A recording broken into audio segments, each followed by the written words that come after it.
como casi todos empezamos, ¿alguien se acuerda que nos compartió Lito hace 8 días? Sobre la idea. Ajá. La esterilidad. ¿Y qué es ser estéril? No dar frutos del Espíritu. Hoy voy a dar continuidad a ese tema, pero me voy a enfocar a la esterilidad. ¿Qué es lo que ocasiona el que nosotros no demos ese fruto? El que nosotros seamos estériles. Como bien decían, pues la esterilidad es no dar vida, es no tener fruto del Espíritu Santo. Y acompáñenme por favor a Gálatas 5.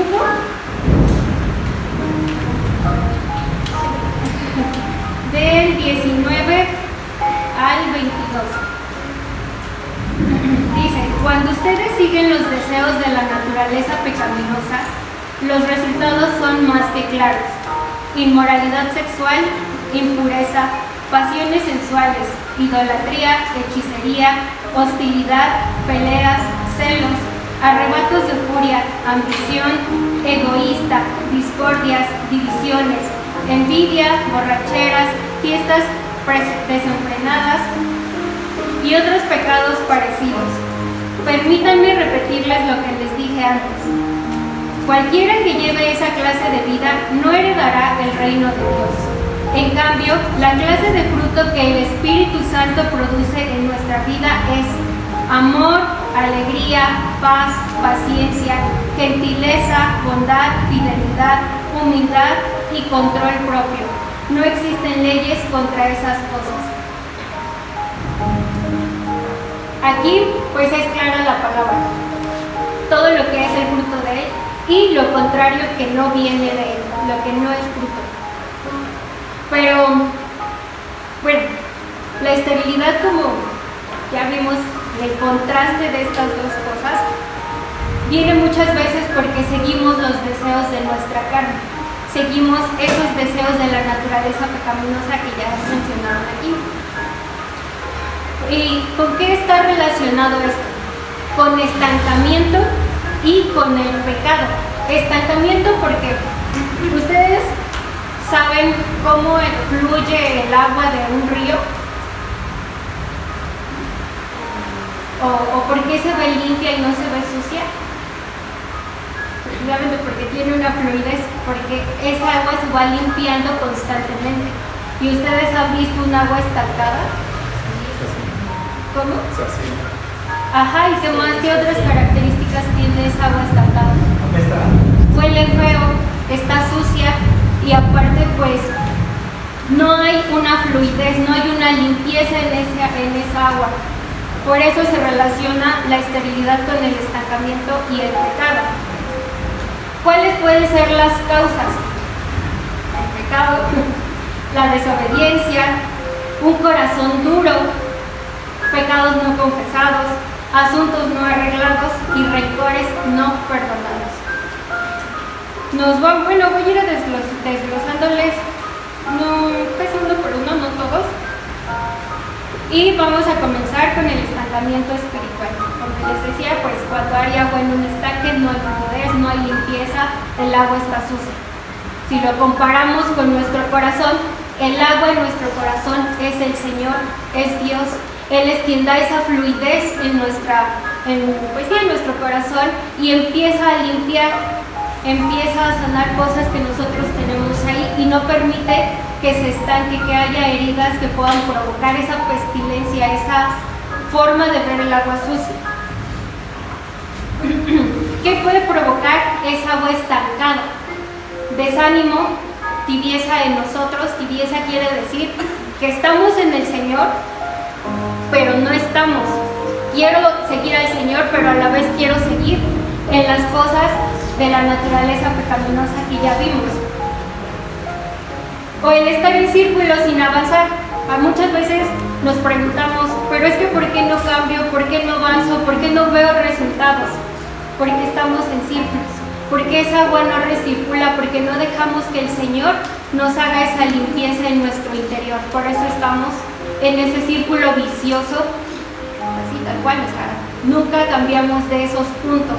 A lo mejor empezamos a ver un cambio, pero nos regresamos. Y estamos siempre así. El sabio siempre va a enfocar su vida en Jesús, que es como un faro, que no se mueve aun cuando arrecia la tormenta. ¿Qué característica tiene un faro en el mar o para los marineros? Guía, ¿no? Ajá, pero casi no te escuché, Leopardo. Los guía, los previene. ¿Por qué? Porque les ayuda que cuando hay neblina, cuando hay tormentas, ellos a lo mejor y no pueden ver bien a su alrededor hacia dónde navegar. Pero cuando ven esa luz de ese faro, ellos saben hacia dónde ir.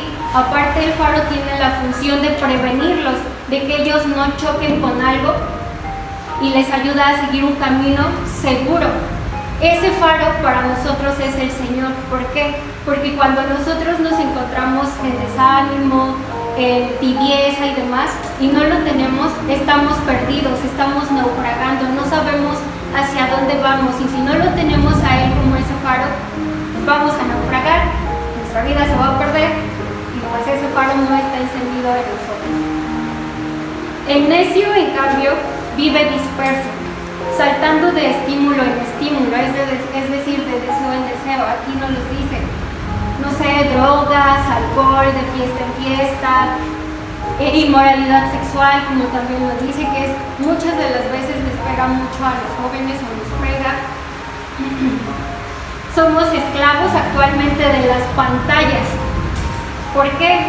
Porque ya se levantan y lo primero que vemos, el celular, muchas series, constantemente estamos metidos en esas pantallas sin ver también qué es lo que hay en nuestro alrededor. No consultamos al Señor, siempre vamos al teléfono, ¿qué pasó con esto? ¿O qué puede provocar esto? ¿O qué puedo hacer en esta situación? Para que un joven, bueno, más bien para un joven o para nosotros es muy fácil vivir dispersos. Como les decía, es andar en círculos, no sabes a dónde vas, no tienes o no tenemos una dirección siempre. Para el enemigo es muy fácil mantenernos así, porque pues hay muchas distracciones en el mundo, ¿no? Vas a cualquier lugar y hay un estímulo seguro para un joven. Y pues para el enemigo basta con dispersarnos nuestra atención, convertirnos en títeres. Es decir, crear en nosotros mentes dispersas. ¿Por qué mente dispersa? Porque somos incapaces de dirigir voluntariamente el foco, sometiéndonos a cualquier estímulo que pase enfrente. Es decir, somos incapaces muchas veces de fijar nuestra mirada en el Señor, de fijar nuestra mirada en ese foco que nos da esa guía.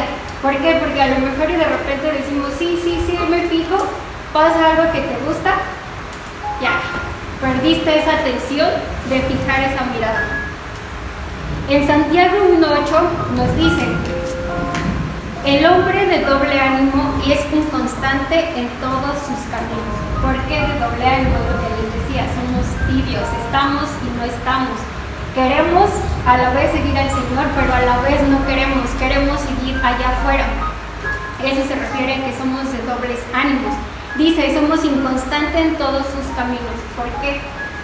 Por eso no podemos cambiar muchas veces, por eso no damos frutos, porque no nos enfocamos, no tenemos una meta, una dirección clara que digamos, me voy a enfocar a esto, veo otra cosa, ya me dispersé. Pues aquí paréntesis, algo que a mí personalmente sí me pasó, es que cuando estaba más chica, en la adolescencia, bueno, mejor eso es otra cosa, perdón, no sé yo sola. ¿Por qué puede crearse en nosotros una mente dispersa? Pues muchas veces viene porque hay heridas tempranas y ambientes caóticos a nuestro alrededor que nosotros no queremos atender. Localizamos esa herida, sabemos que nos está lastimando, que nos está doliendo y no se la entregamos al Señor para que nos sane.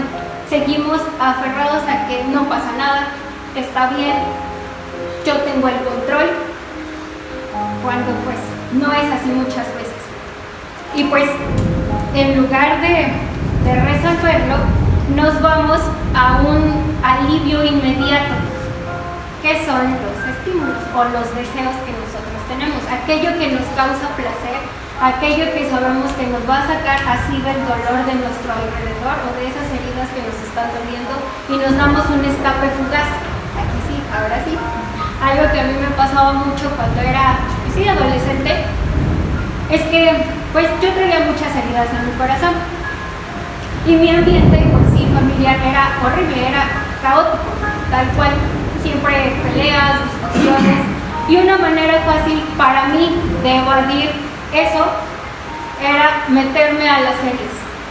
Yo siempre agarraba, me metía a mi cuarto, me encerraba, serie tras serie tras serie, a mí no me molesten, sigan con su vida allá afuera, yo aquí soy feliz.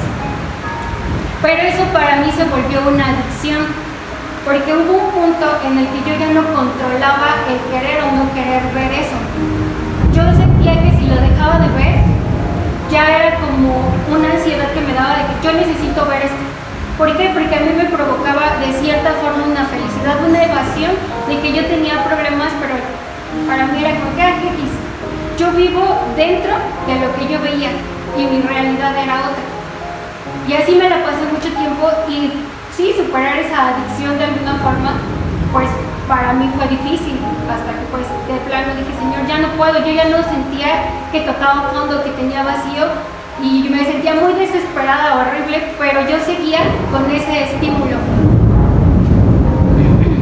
Y luego dice, la dispersión es un síntoma de un yo frágil, incapaz de sostenerse a sí mismo, es decir, de mi egoísmo, de mi egocentrismo, de mi soberbia y de mi orgullo. Que me toquen esas heridas, que yo las entregue y que hagan así.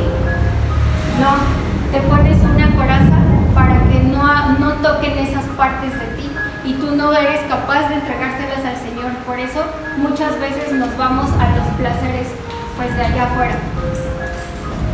¿Qué puede provocar una mente dispersa? ¿Qué puede provocar todo esto? Ansiedad. Yo soy una persona hasta la fecha, me ha costado mucho trabajo dejar de ser ansiosa y he tenido cuadros de ansiedad, pues sí, muy, muy fuertes. Ahorita, gracias a Dios, ya se me concluyeron, pero sí hay momentos en los que esos cuadros de ansiedad me dan mucho. Y eso es cuando nuestra mente está dispersa, cuando nuestra mente está enfocada en cosas del mundo y no en el Señor.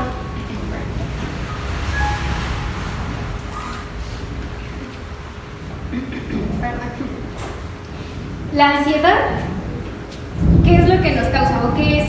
Es vivir en un ruido interno constante, no tener paz nunca, estar distraído siempre, estar cansado aunque no haces nada.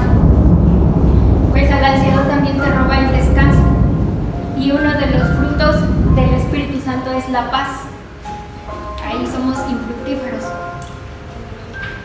Es un vacío sin fin que te provoca la ansiedad.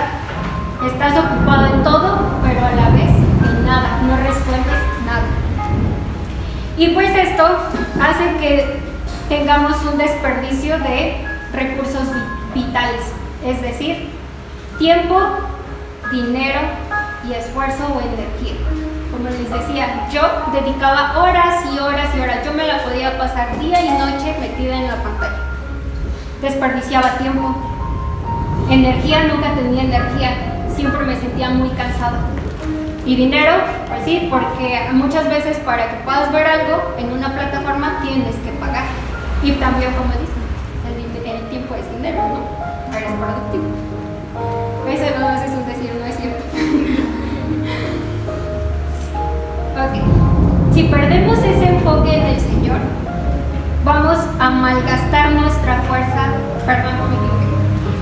Sí, si perdemos ese foco en el Señor, nuestro faro que es Jesús, vamos a malgastar esa fuerza vital que Él nos da día a día. Aunque trabajemos duro, no vamos a conseguir nada. El enemigo no necesita destruirnos, solo distraernos. ¿Por qué? Porque agota nuestras fuerzas. Por eso tenemos que tener una disciplina espiritual, una disciplina que nos ayude a buscar al Señor, que nos ayude verdaderamente a dar frutos, porque bien lo decía Lito hace 8 días. Podemos pasar años, tenemos un servicio, hacemos 1000 cosas y pensamos que estamos dando frutos. ¿Qué creen? Cuando vamos en el Señor y el Señor nos confronta, porque para mí esto fue una confrontación muy grande. Te está diciendo, no, mira, estás malgastando tiempo a lo mejor y no me has entregado ciertas cosas. Y eso es lo que te está causando esa esterilidad.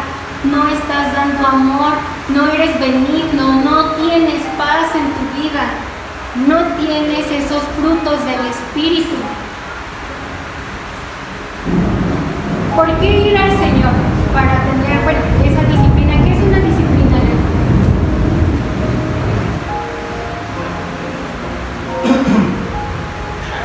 Entonces, algo haces constantemente. Ahora, ¿qué es la disciplina?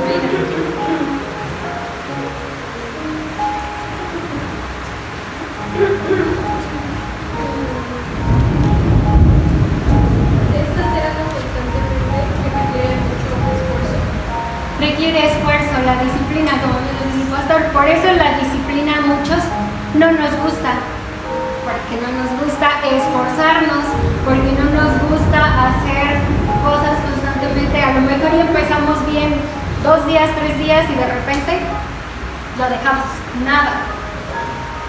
Cuando tenemos la disciplina de orar y leer la palabra, el Señor ahí es donde nos confronta y nos revela qué es lo que está mal en nuestro interior. Y ahí nos dice qué es lo que tenemos en nuestro corazón. Yo te pregunto, ¿qué tienes tú en tu corazón? ¿En dónde está? ¿Sí lo está ocupando el Señor? ¿Tú ves reflejados esa lista del fruto del Espíritu? ¿O tienes más de la lista de los deseos del mundo? ¿Tienes alcoholismo? ¿Vives todavía en drogas? ¿De fiesta en fiesta? ¿En qué inviertes tu tiempo? Y en Hebreos 12:2 dice: puestos los ojos en Jesús, el autor y consumador de la fe. Nunca debemos de quitar nuestros ojos de Él, jamás. Pase lo que pase, en las peores tormentas, nuestros ojos deben estar en Él. ¿Por qué? Porque Él es nuestro foco, Él es nuestro faro, Él es el que nos va a ayudar a salir de esas situaciones y el que nos va a dar la dirección y nos va a decir, este es el camino que debes seguir. Ahora sí, nos vamos a la parte del pecado. ¿Qué es el pecado?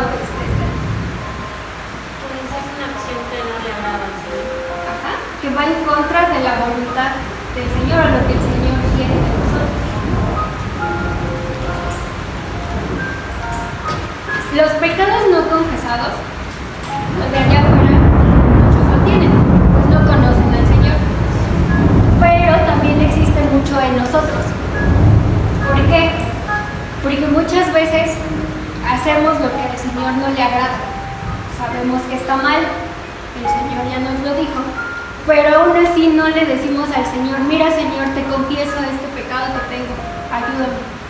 Lo guardamos.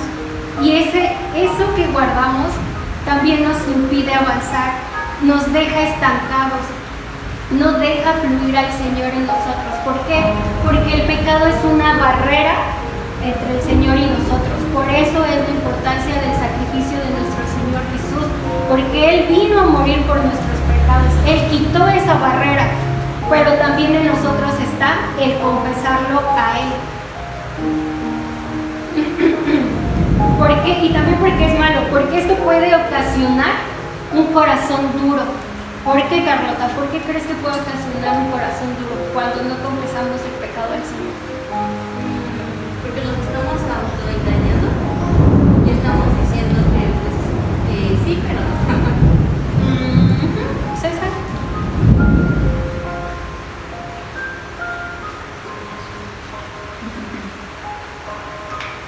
Pienso que nos mentimos a nosotros mismos, no le decimos lo que es al Señor. Ocultamos, pero también porque nos hace insensibles a su palabra. Es decir, no causa ese efecto, empieza a endurecerse, porque el Señor nos está diciendo, estás mal aquí, y nosotros en nuestro interior es, no estoy mal, soy bueno, o sea, yo lo estoy haciendo bien, lo que tú me estás diciendo no importa, te estás haciendo sordo a Él, ya no sientes o ya no te hace efecto lo que la palabra debería hacerte en el corazón, ya no hay una transformación, porque impedimos esa transformación. Por eso es importante el confesar absolutamente todo, o sea, es una rendición, abrirle nuestro corazón al Señor y decirle, aquí está, así soy.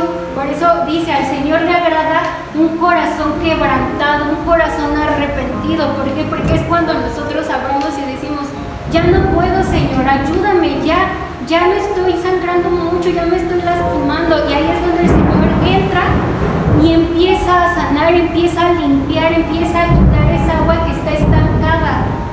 Por eso es la importancia de este punto. Asuntos no arreglados, llámese familiares, llámese amigos, con quien sea. A eso se refiere, ¿no? Es decir, tuve un problema con X persona y yo no quiero resolver, porque a lo mejor por orgullo y soberbia, él me ofendió, yo no lo voy a hacer. Ejemplo, mi esposo y yo. Él me ofendió, yo no lo voy a resolver, o viceversa.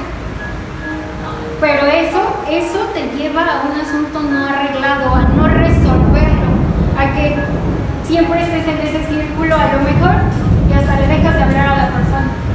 Pero ahí entonces también entra el no fruto del amor, de la benignidad.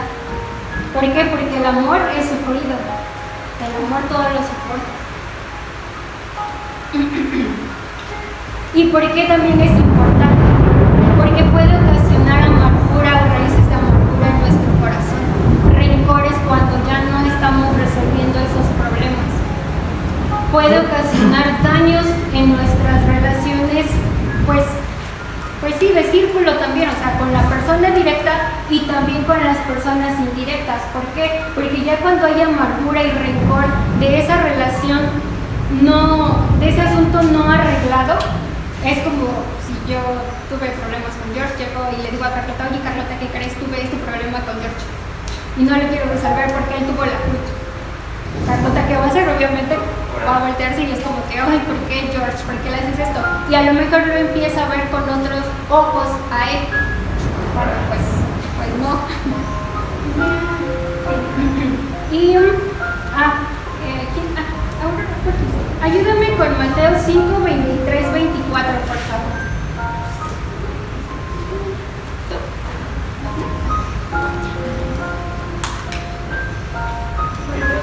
Mateo 5, 23, 24, por favor.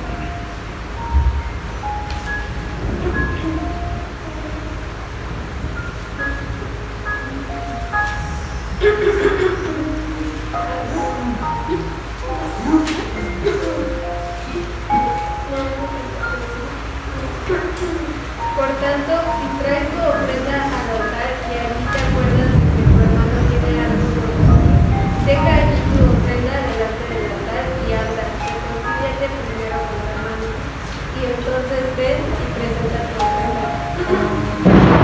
De acuerdo con tu adversario. Gracias.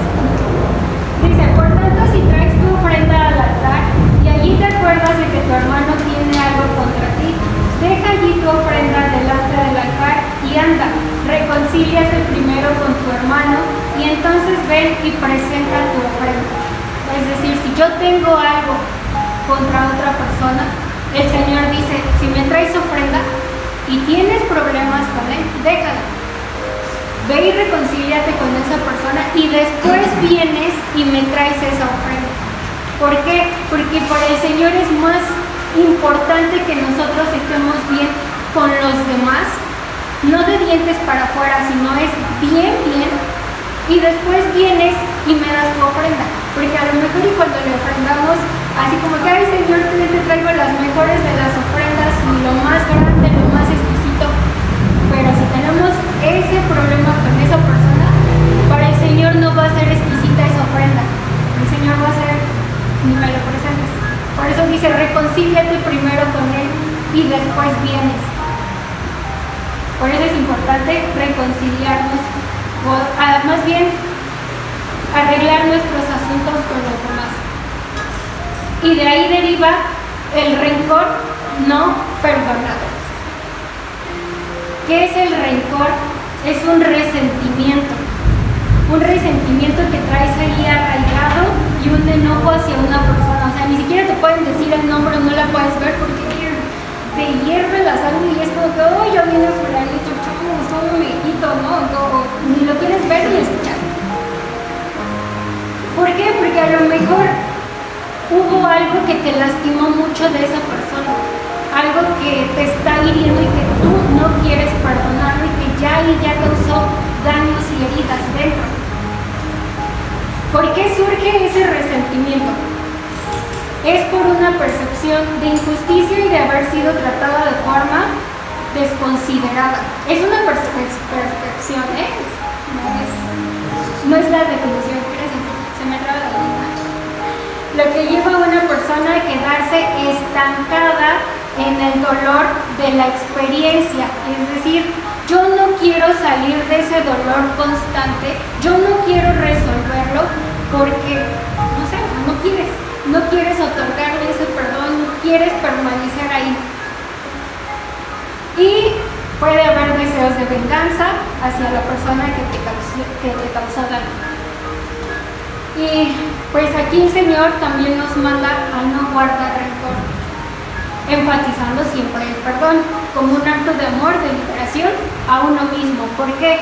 Porque si yo odio, ¿a quién le estoy haciendo daño? ¿A la persona que yo estoy odiando?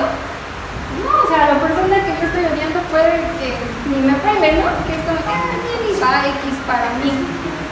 Pero la persona que se está haciendo daño cuando odia es uno mismo. ¿Por qué? Porque nos podemos desalterar en nuestra mente. Estás maquinando cosas que no son. En nuestra salud también se ve alterada muchas cosas por el rencor y el odio. Y aquí sí me gustaría preguntarles, ¿todavía tienes rencor y odio hacia alguien? ¿Todavía sigues ahí aferrado a no perdonar a nadie? Como dice, la vida va y viene. Ahorita estamos aquí. ¿Quién sabe si vamos a llegar a nuestra casa? Y eso a mí me ha quedado muy claro en muchas ocasiones. Y una de esas fue la que apenas pasó, de la explosión, ¿no?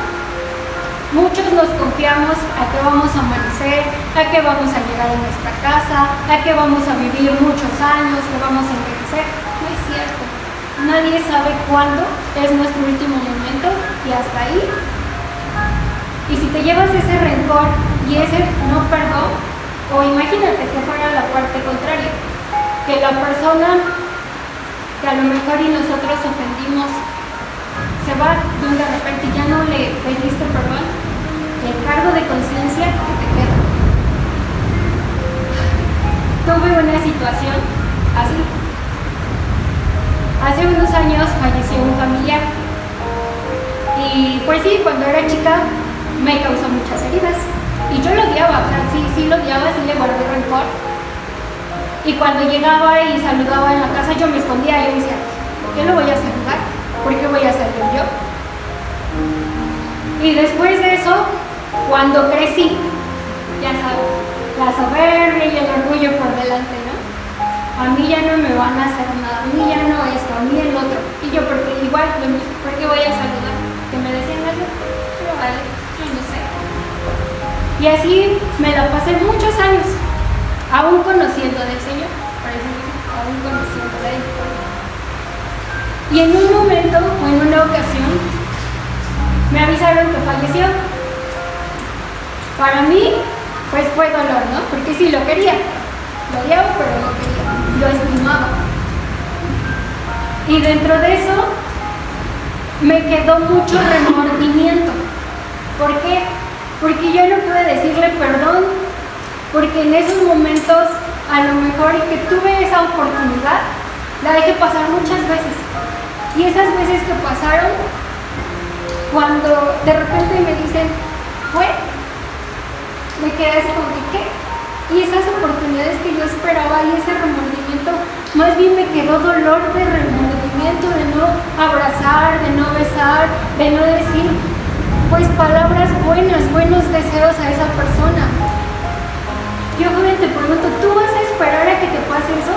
Y no solamente me pasó con él, me ha pasado con otras personas que he estimado y que igual me he arrepentido muchísimo con amigos, que yo puedo decir, ¿por qué no lo llevé al Señor? ¿Por qué no lo traje? ¿Por qué esto? ¿Por qué el otro? Porque nosotros se supone ya sabemos qué viene después de la muerte, que no es muerte.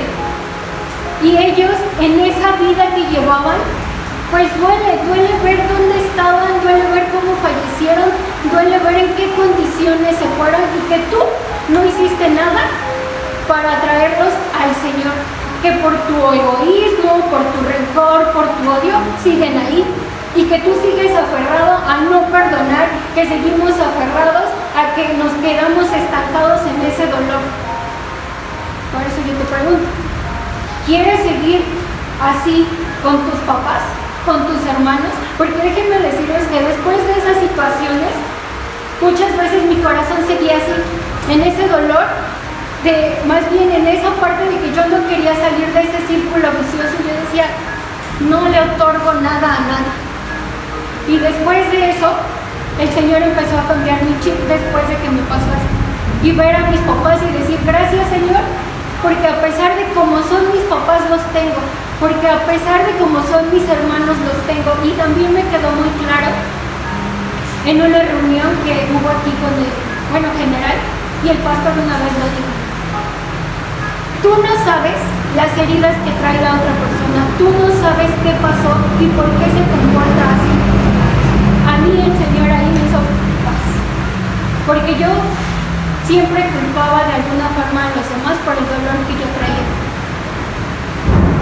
Y de verdad ahora sí pienso esa parte de ¿qué haría yo si no tuviera a mis papás, si no tuviera a mi hermano? Yo siempre le digo a mi esposo, podré estar muy enojada, pero yo nunca puedo irme o despedirme de él y decirle te amo, porque yo no sé si voy a regresar. Y no es que yo sea, como se dice, alarmista o que yo me busque el mal, no. Pero nunca sabemos cuándo puede ser tu último momento y si vas a volver a ver a esa persona. Y si realmente tú quieres y dices amar a esas personas, otórgales el perdón. Sé bueno con ellos. Pídele al Señor que te dé o que nos dé, porque pues también sigo en esa lucha constante, que nos dé su amor, esa benignidad, tener esa paz que puedas reflejar o podamos reflejar y llevar a los